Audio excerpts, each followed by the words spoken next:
Good morning students. हम class 9 का chapter पढ़ रहे थे, दुख का अधिकार।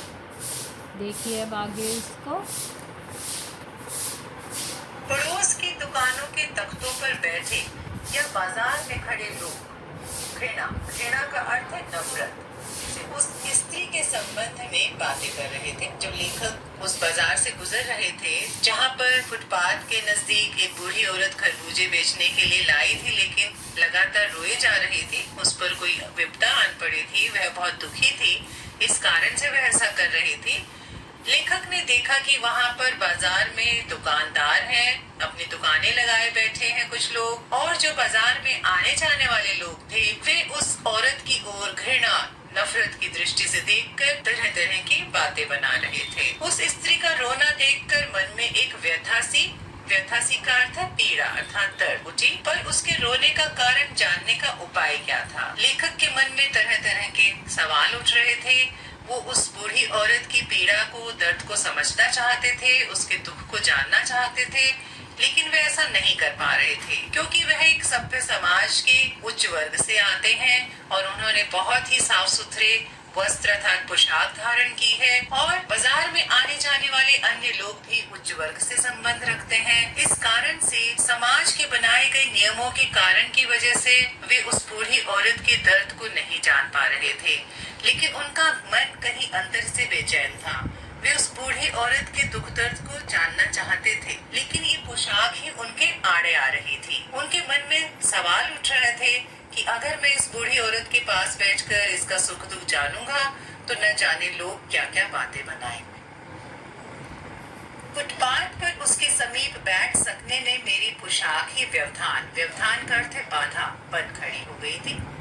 लेखक ने यह महसूस किया कि ये जो समाज के बनाए हुए बंधन है, अमीर और गरीब में जो भेद है, और जो सभ्य समाज के व्यक्तियों को जो संस्कार मिले हैं, जन्म से कुछ संस्कार आते हैं, कुछ सामाजिक बंधनों की वजह से वह व्यक्ति अपने आप को बंधा पाता है। लेखक का मन उस बूढ़ी औरत के दुख को जानना चाहता था, लेकिन आखिर उनकी पोशाक ही इस कार्य के बीच में बाधा बन खड़ी हुई। वो चाहते हुए भी वो नहीं कर पाए जो कि वे करना चाहते थे।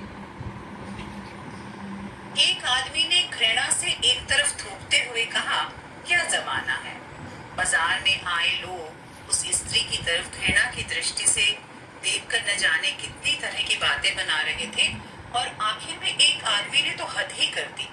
उसने उस स्त्री की ओर घृणा से देखा और थूकते हुए बोला कि क्या जमाना आ गया है, क्या हालात हो गए हैं। जवान लड़के को मरे पूरा दिन भी नहीं बीता और यह बेहया का अर्थ है बेशरम, दुकान लगा के बैठी है। उस व्यक्ति ने, जो कि उस बूढ़ी औरत के बारे में जानता था कि उसके साथ क्या घटा है, उसके बारे में वो आगे कहता है कि इसके बेटे को, जवान लड़के को मरे पूरा एक दिन भी नहीं बीता है और ये बेहया बेशरम औरत बाजार में खरबूजे बेचने आ गई है। जैसा कि सूतक के दिन चल रहे हैं, जब किसी के यहाँ कोई मृत्यु हो जाती है तो लगभग 13 दिन का शोक मनाया जाता है, दुख मनाया जाता है। इस कार्य के बीच में कोई अन्य कार्य नहीं किया जाता। सब लोग उस घटना के पीछे या उस व्यक्ति के जाने का दुख मनाते हैं, और अन्य लोग उन्हें सांत्वना देने आते हैं, उनके रिश्तेदार उनसे मिलने आते हैं। तो ऐसे समय में एक अपना दुख प्रकट करने की बजाय यहाँ दुकान लगाई बैठी है, यहाँ बाजार में आकर खरबूजे बेच रही है, जैसे इनके लिए कोई रिश्ते नाते कोई मायने ही नहीं रखते। दूसरे साहब अपनी दाढ़ी खुजाते हुए कह रहे थे। यहाँ पर तस्वीर में भी दिखाया गया है कि बाजार में आने वाले कुछ लोग जो खड़े हैं, जो उस बूढ़ी औरत की दशा पर कई तरह की फब्तियां कस रहे हैं, उसे भला बुरा कह रहे हैं। तो यहाँ पर उन व्यक्तियों में एक दाढ़ी वाला व्यक्ति था जो अपनी दाढ़ी खुजाते हुए कहता है कि अरे जैसी नियत का अर्थ है मंशा अर्थात भावना होती है, अल्लाह भी वैसी ही बरकत देता है। बरकत का अर्थ है कृपा।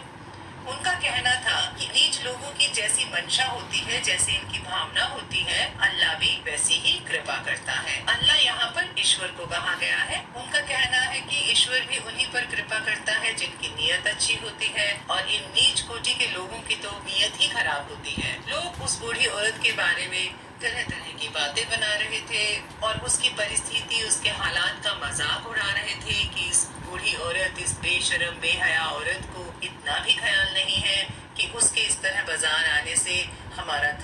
नष्ट हो जाएगा। ये समाज में फैले हुए अंधविश्वासों को दर्शाता है कि लोग किस तरह से अपने ही समान इंसान के बीच में भेद करते हैं। ये पुरानी रूढ़ियों और अंधविश्वासों में जकड़ा हुआ मनुष्य ही ऐसा करता है।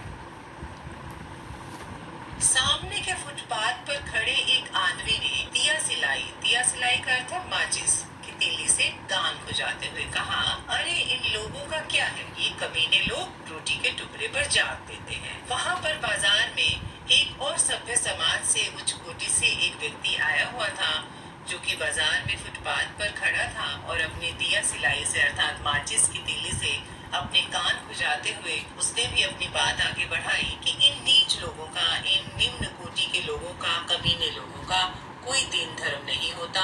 ये तो रोटी के टुकड़े पर अपनी जान दे देते हैं, इनके लिए तो रोटी ही सब कुछ है। वो व्यक्ति भी उस बूढ़ी औरत के विषय में जानता था कि उसके साथ कुछ घटा है, कुछ बुरा घटा है, लेकिन वे उसके हालात का, उसकी परिस्थिति का मजाक उड़ा रहे थे और उस बूढ़ी लाचार औरत के बारे में न